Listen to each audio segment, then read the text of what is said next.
بسم اللہ الرحمن الرحیم۔ مذاکرات کے حوالے سے حکومت کی کمیٹی بھی بن گئی اور حکومت کی کمیٹی اور تحریک انصاف کی کمیٹی بھی بن گئی۔ تحریک انصاف نے انیشلی خیر مقدم بھی کر دیا اور اب سے تھوڑی دیر پہلے خبر یہ آئی کہ جو اسپیکر قومی اسمبلی ہے ایاز صادق، چکے حکومت تو ان کے کندھے پر رکھ کے بندوق چلا رہی ہے کہ دیکھیں انہوں نے تجویز دی تھی کہ آپ مذاکرات کی کمیٹی بنائیں، تو وزیر اعظم نے اسپیکر ایاز صادق کی تجویز کا خیر مقدم کیا اور انہوں نے کمیٹی بنا دی ہے جس میں سب کچھ شامل کر لیا ہے۔ بھائی ایاز صادق صاحب ٹھیک ہے، بہتر شخصیت ہے، اس حوالے سے کافی ان کی حد تک اتفاق رائے ہے لوگوں کا، لیکن آج آ کے تو مسلم لیگ نور کے ٹکٹ ہولڈر ہے نا جی، وہ شہباز شریف سے بڑے ہو گئے ہیں۔ یہ شہباز شریف نے ان کی مرضی کے مطابق چلنا ہے، یہ شریف خاندان نے ان کی مرضی کے مطابق، یہ تو ہم سب جانتے ہیں، پریکٹیکلی بات کریں تو اب ایاز صادق صاحب کے حوالے سے خبر آئی ہے جی، انہوں نے اپوزیشن سے مذاکرات کے لیے جو شہباز شریف نے کمیٹی بنائی ہے اس کا نہ صرف خیر مقدم کیا ہے بلکہ انہوں نے حکومت اور اپوزیشن دونوں اطراف کی جو مذاکراتی کمیٹیاں یا ٹیمیں ہیں ان کو ملاقات کے لیے بھی بلا لیا ہے، ان کو دعوت دے دی ہے اور بتایا گیا ہے کہ کل اسپیکر چیمبر میں پہلا جو اجلاس ہے وہ دن 11 بجے منڈے کو ہوگا، تو یوں عملی طور پہ 23 دسمبر کو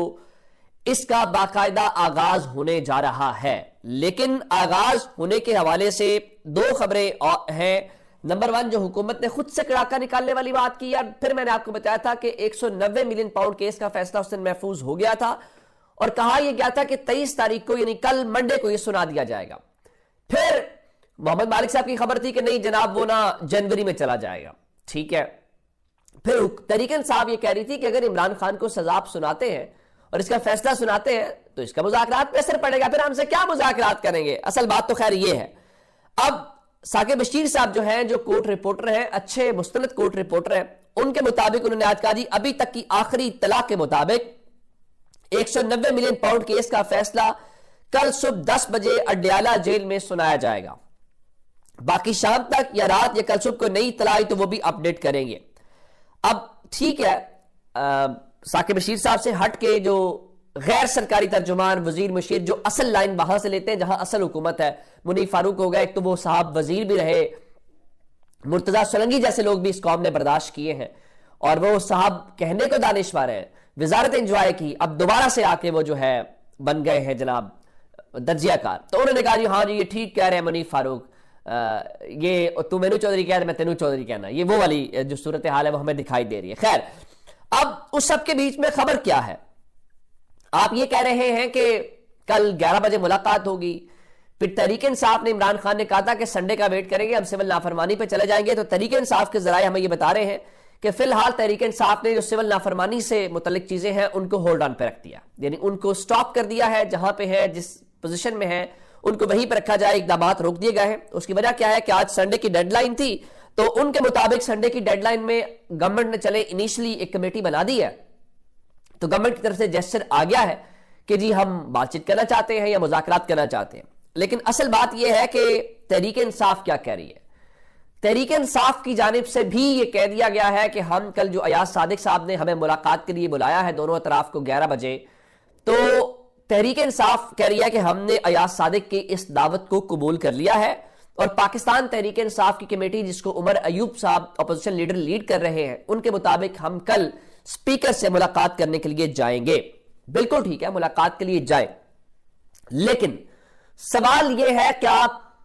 کیا لے کے جا رہے ہیں، ڈیمانڈ کیا کرنی ہے۔ ہم نے عمران خان کے 2 مطالبات بڑے تسلسل کے ساتھ ان دنوں ان کے آفیشیل ٹویٹر ہینڈل سے دیکھے، جس میں نمبر 1 یہ ہے کہ وہ کہتے ہیں ہمارے جو انڈر ٹرائل قیدی ہیں ان کو رہا کیا جائے۔ اس میں عمران خان اپنی بات نہیں کرتے، اور ایون عمران خان ایک موقع اوپر یہ کہا تھا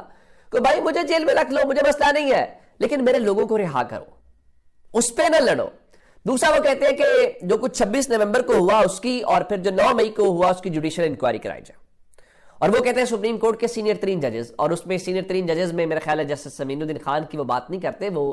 3 سینئر ججز کے اوپر مشتمل جو کمیٹی کی بات کرتے ہیں، اس میں یحییٰ فریدی صاحب ہے، اس میں منصور علی شاہ صاحب ہے، منیب اختر صاحب ہے، کہ 3 ججز کے اوپر مشتمل کمیٹی بنائی جائے۔ لیکن لگتا یہ ہے جو میری اسیسمنٹ ہے،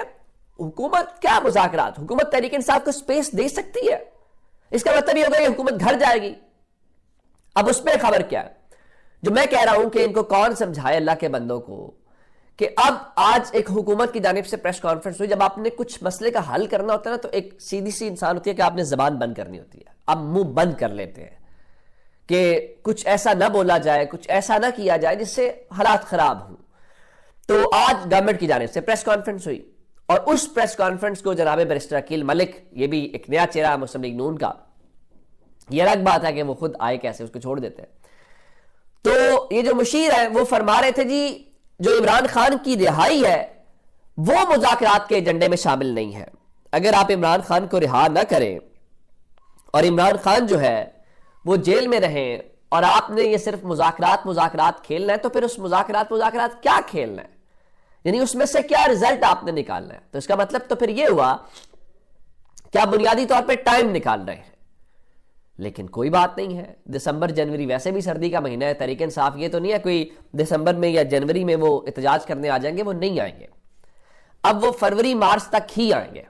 موسم کی شدت کو سامنے رکھتے ہوئے. لیکن اگر عمران خان کی رہائی اس کا حصہ نہیں ہے تو پھر سوال یہ ہے کہ آپ اپنے سپورٹر کو, اپنے ووٹر کو تحریک انصاف کیا بتائے گی. تھوڑا سا پہلے ہی رانا ثناء اللہ نے یہ کہا تھا کہ ایون نواز شریف جو ہے وہ عمران خان سے بات چیت کرنے کے لیے تیار ہے. میرا صرف سوال اتنا ہے کہ اگر شکر الحمدللہ عمران خان, نواز شریف اور آصف زرداری براہ راست ٹاکس میں نہیں ہے, پھر کوئی بات نہیں ہے. کبھی بھی شہباز شریف کیوں چاہیں گے کہ معاملات حل ہو؟ شہباز شریف چاہیں گے پھر کو گورنمنٹ جائے ان کی, سوال ہی پیدا نہیں ہوتا. تو یہ ایک ظاہراً ارینجمنٹ ہے خبروں کے لیے, ٹی وی کے لیے, ہم سب کے لیے, لیکن اس میں سے کوئی آؤٹ کم از کم مجھے نظر نہیں آ رہا. اگر آ گیا تو یہ میرے لیے ایک سرپرائز ہوگا.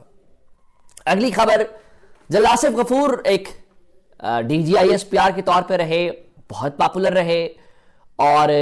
پھر بہت ساری خبروں میں رہے. پھر ان کو کور کمانڈر کوئٹہ یا سدرن کمانڈ جس کو ہم کہتے ہیں وہ لگایا گیا. اس کے بعد خبریں آئیں کہ وہ